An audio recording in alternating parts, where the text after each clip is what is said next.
Hello ladies and gentlemen, and welcome to the Homesteads YouTube channel. Today I thought I'd take you for a first tour through our early annual vegetable garden. So as you can see, there's a lot of mulch that I've been putting down. So far this year I've put in 23 loads of mulch into just the vegetable and the perennial side of the garden. I figure I need about 15 more, so I get about 2 or 3 done a day, which is a long day for me, and we're gonna keep going with that. And I've done some videos in the past on how that's beneficial. We're not gonna get into that now, but you can see that we've been quite busy. So without further ado, I'll take you for a little tour here through our garden. So I use the compost. In years past, we've had some pretty good success using the compost that we can get at the transfer station. It's from the Green Bin program, so it's just all Simcoe County's compost put into piles for a couple years and composted, obviously, and it's made available through the county to the public. And yeah, we've had some good success with it in the past, so I decided this year to pretty much top up all the beds with it and see if we can't do just a little bit better. So the first box we have here is turnip. You can see that they need some thinning, but we'll get to that. And yeah, that's the first vegetable that we're growing. All these seeds have come from previous years where we've allowed our turnip to go to seed the following year, so no cost there for that. Here we have beets. We have 2 boxes of beets, and we've generally grown one, but we find that we run out of them and it seems to be a favorite, so this year I kind of doubled down. We're going to allow some of these to go to seed this year, as we've done in past years. This year I had to buy a couple of packages, but we had enough to plant out 1 box, so we'll get to do a bit of a comparison and see which product does better. Here we have mostly brassicas in the next 2 boxes. There's some broccoli and cauliflower, and in the back there's some eggplants that were just kind of like a few extra spots that I had left over, so I kind of threw them in. And in here it's mostly cabbage, but a few cauliflower plants as well. You can see I've had a little bit of raiding here from our friendly rabbits. We have 2 species of rabbits in the yard. There's hares and cottontails, and I'm gonna have to mix something up to try to deter them, because the last couple nights they've really started to do some heavy damage.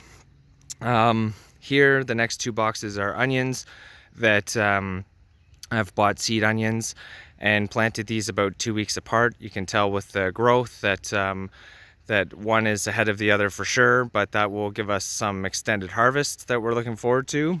Back behind me, this is a new section I've added this year. This is the most heavily shaded spot.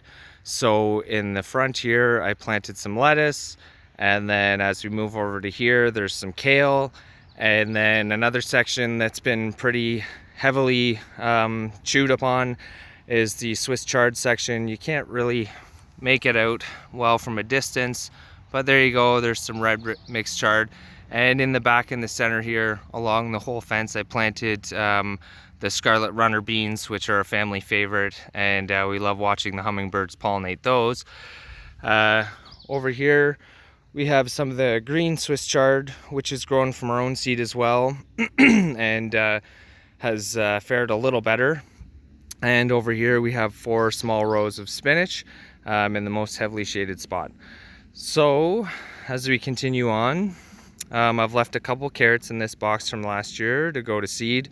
I've never tried to have carrots go to seed, so we'll see how those make out and the viability. But all the small greens that you can see in here are parsnips that we harvested last year from the parsnips that we left in from the year before and allowed to go to seed. I just kind of threw them across the top. They're only viable for about a year, so we use the whole lot, and I give them a quick rake, and they've done really well so far. They've sprouted pretty well. Keep in mind that our last hard frost date was only 2 weeks ago, so there's a lot of stuff that's been put in here that I started in trays under lights and in the greenhouse, but we've really only been able to put our tenders out in the last 2 weeks.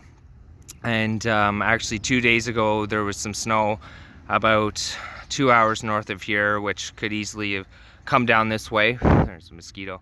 And you know, so we're maybe not quite out of the woods yet, but since I've been gardening the last decade or so, I've never had a hard frost come in and destroy anything after kind of May 20th. Okay, so we'll go here first, I guess.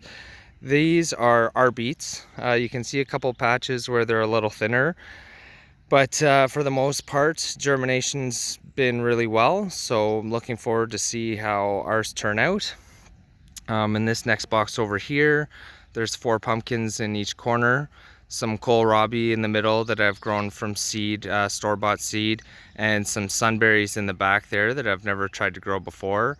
In the front, excuse me, there's there's some radish. These are a longer white version of radish that kind of resemble parsnip, a thin, long parsnip.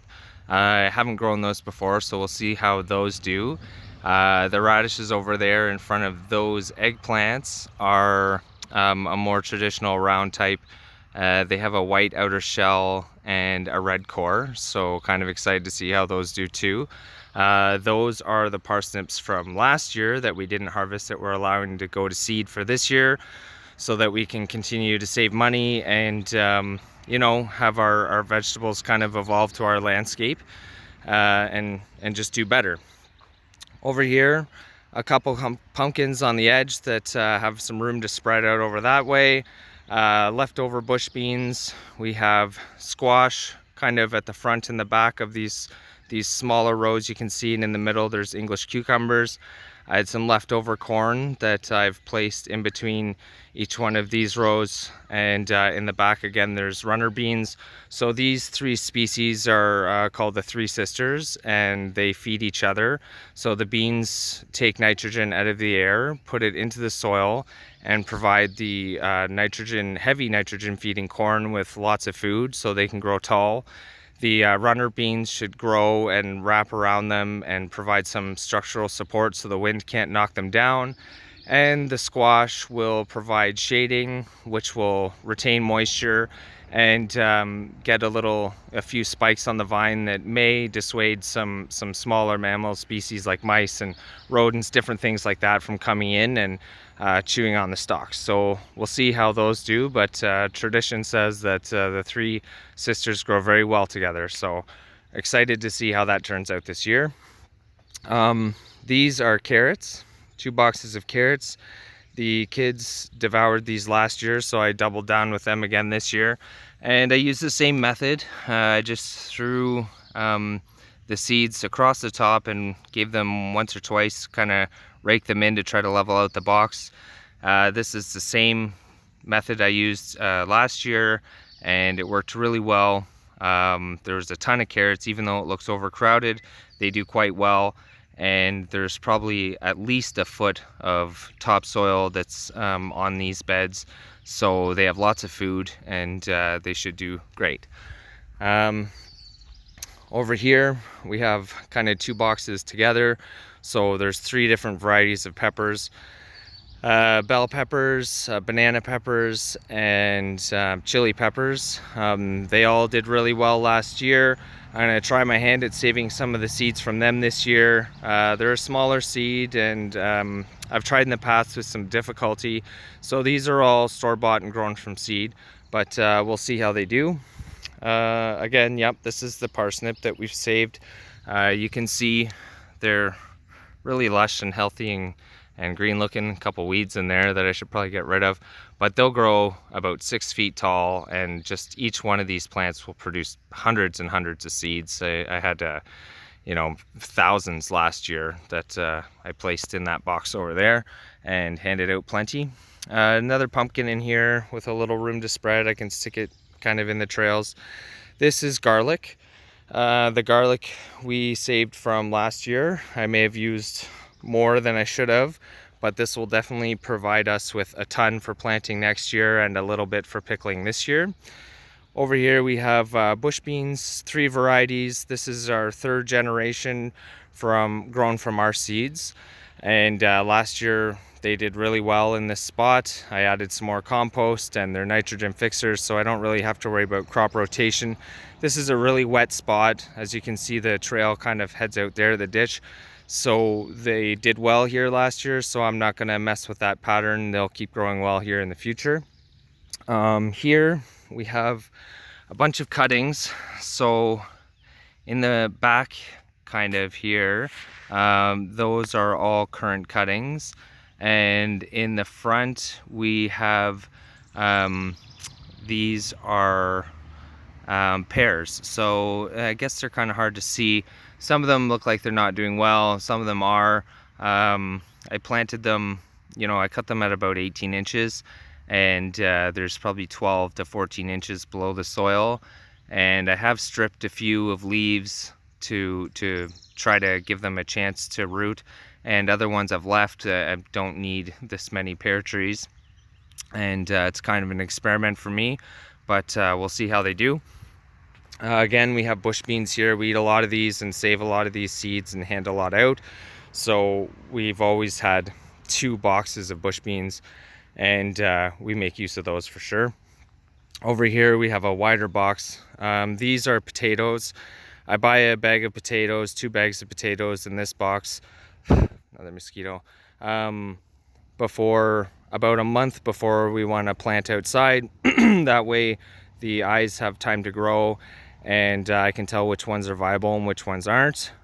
This side's doing really well, but the other side is starting to pick it up now, so I'm sure they'll be fine.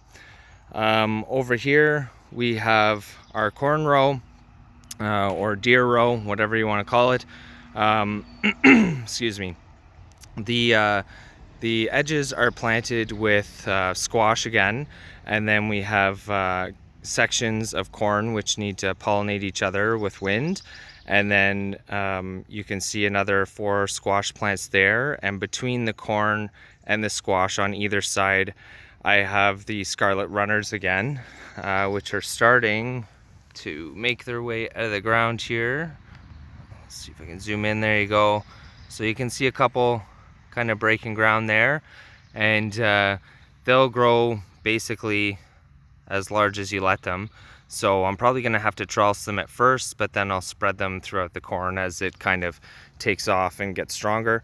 So all along this row I've done that and that pattern, and again, I believe it'll be very successful. This is 1 tray of tomatoes that we started from seed, and we have 70 tomato plants, so I'm not gonna really worry about anything with these this year. There's just such a huge amount of them that I'm not gonna bother really trimming flowers off after just having planted them, or worry about lower leaves unless they really start to show signs of disease, like maybe this one here. I could cut those lower branches off and get rid of those flowers and give this guy a chance to bush out a little bit before it starts to produce.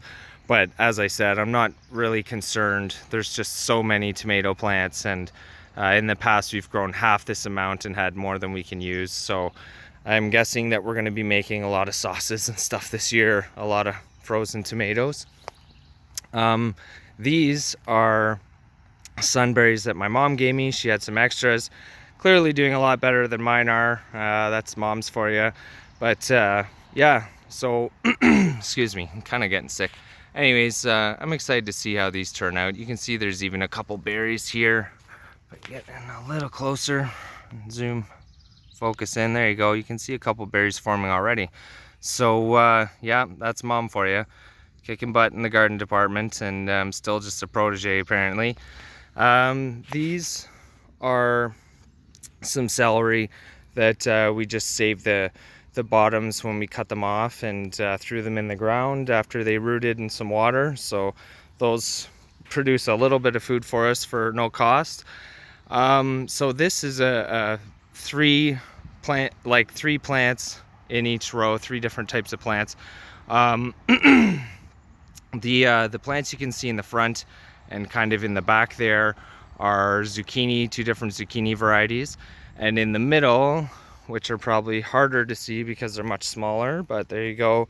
Those are baby pickling cucumbers. And they've done really well for us in the past, if I can remember where I've planted them and picked them before they get all gigantic and gross. And this, last but not least, is our snow pea vine. These could have been planted a lot earlier, but I'm not too worried about it. They always do really well and keep growing. I'm just trying to find one for you here that's kind of broken ground. There we go. Okay, so I planted these, I don't know, about a week ago, and they're starting to come out of the ground there.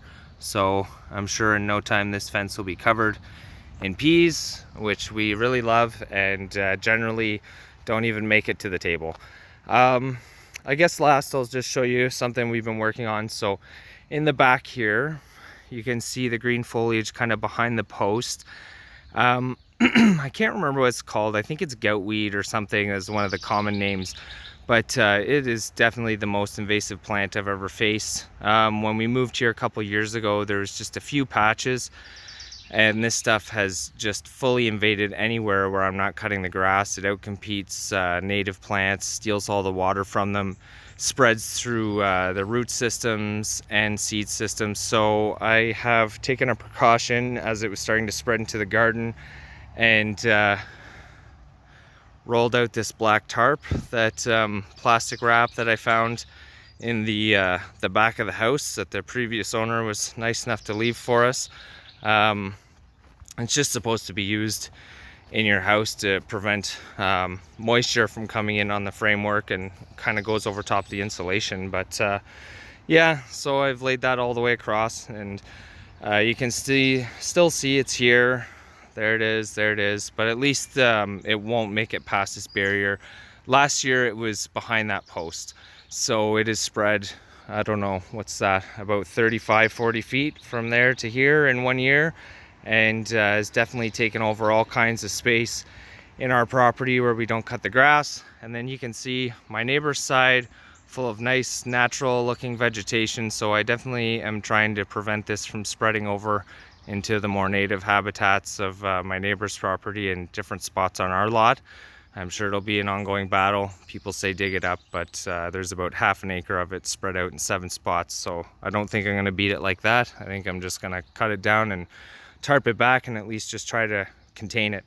Anyways, this is getting a little long for you guys, but last I forgot, I got a couple pumpkins in this bucket here. That one's empty. Some pumpkins over here, and in the rest of these buckets all along here, I've got a combination of watermelon, which is grown from our seed, and some cantaloupe. They cross-pollinate each other pretty well. But anyways, that's it for today. There's a little snapshot of our garden. You can see where the dump is run out of mulch for now. They tell me it'll be a couple weeks till I can pick some more up, but you can see the system that I have in place, and how it's worked out so far in the areas I have had the chance to finish. And this row here on the right side will be another full box load for sure. So yeah, I've done the math, and I think I need about 15 more to kind of finish up this section. I've laid cardboard down, as you can see some of it over there and over there, and it prevents anything from kind of getting through, and then a good thick layer. But yeah, that's it. So thanks a lot for tuning in, folks. As I said, this is just the early tour of our garden to show you guys how it's going, and thanks for tuning in. Thumbs up and a like are really appreciated. I guess YouTube's changed its algorithms again, and everybody's preaching hit that like button, so I'll do the same. If you could do that for me, I'd really appreciate it. Anyways, have a great day, folks, and happy June and happy gardening. Take care. Bye for now.